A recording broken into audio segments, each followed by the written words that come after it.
A very fine morning to all of you. It's around 5:30 in the morning here, and I, along with 4 or 5 of my friend, is present in middle of the forest right now. There is all around forest and trees, and everything is very natural here. Every year I visit this place for 4 or 5 days.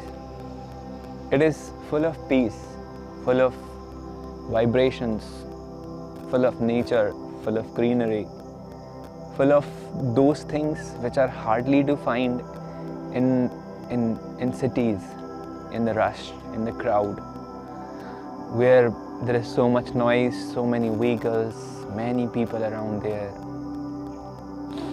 I come here to refresh myself, to recharge myself, to learn which is worth learning. I believe that all the things, all the values, all the emotions which are worth learnable is mixed in the air, mixed in the environment all around us.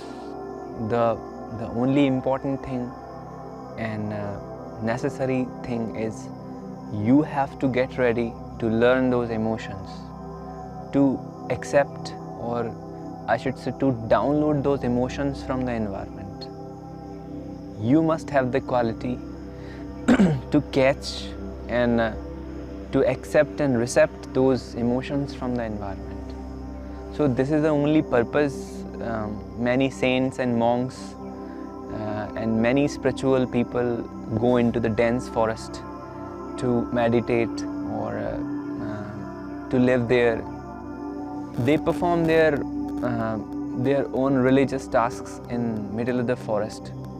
The only basic reason behind all those strategies or all those meditative practices is that they reach a place where there is no noise, nobody is present, and everything is so silent, so peaceful, and in its original form.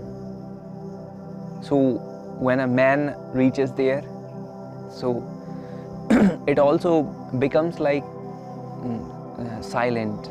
It becomes like the trees, becomes like the birds, becomes like the leaves on these trees, very silent, and it's in their original nature. So this is also my purpose to come here and to enjoy this natural beauty. When you are living in a very rushed life, very fast life, you are confused. You don't know why you are doing all those things that you are doing. You don't know where you are heading to. You don't know what will be the conclusion of the works that you are doing. You are just doing them. You don't know literally what will be the end of your journey. So when you are present on such natural spots, your unanswered questions are answered naturally. The nature, the God answers your question.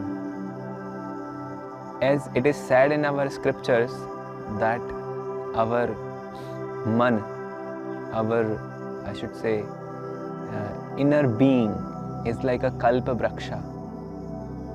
A kalpa vraksha is a concept in Hindu mythology, in Hindu scriptures, that kalpa vraksha is a tree that under which if you desire anything, if you have any type of requirements or requests, whether it's spiritual or materialistic, if you have any desire and if you are under a kalpa vraksha and you ask that tree that I want this, so all your desires are fulfilled.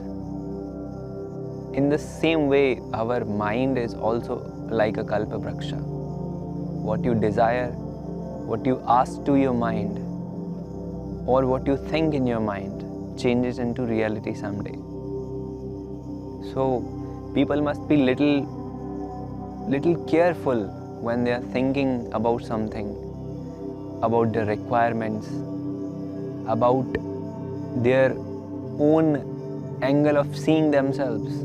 Because what they are thinking about themselves, what they are imagining about the world, how they are seeing themselves in the next coming years, all those things change into reality.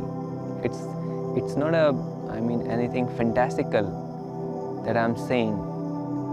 It does happen when you are thinking about the things which may happen in your life. They happen. So when we are in a hurried life, when we are in fast life, when we are busy with our job, when we are busy with our colleagues and our projects like the normal days, so we forget what suggestions we are giving to our mind, what we are telling it, what we are imagining, how we are thinking. And we keep on thinking, and all those things change into reality very fast.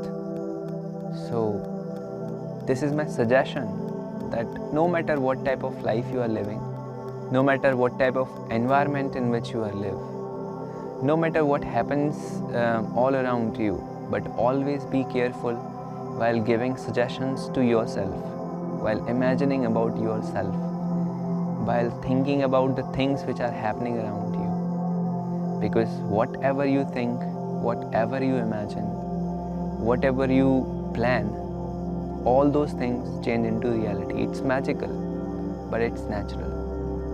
We are human beings and we are bound to our thoughts, our imaginations.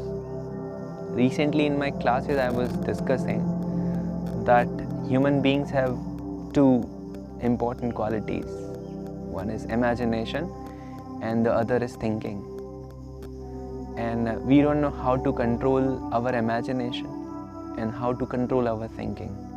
But we have these both qualities. So if you want to be a good person, an intellectual person, you must have the quality to control both these special features in you. One is imagination and the other is thinking.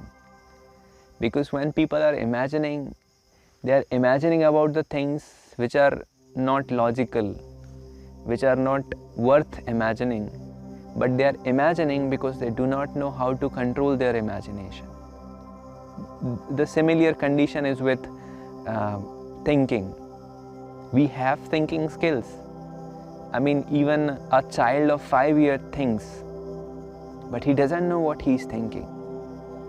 When he looks at certain things, certain objects, they have their predefined ideas about those things. Maybe in future their ideas about those things change because of their experience with those things. But the reality is that whenever we are thinking, whatever we are thinking, if we are not aware about our thinking, we are thinking without any direction. So we cannot reach on any conclusion. We cannot reach up to a point where there are the things which can lead us to a good place. So we have these two qualities. One is imagination and the other is thinking. We must be very careful about these both qualities. I have been sitting here for last almost 1 hour and 30 minutes. And it's such a pleasant experience here. And I'm enjoying this. I hope you liked this small conversation. And as long as I'm here, I will be recording such videos and I will be sharing with you. So thank you for watching. If you want any other questions to be answered, please write me in the comment section. I would like to answer you. Thank you.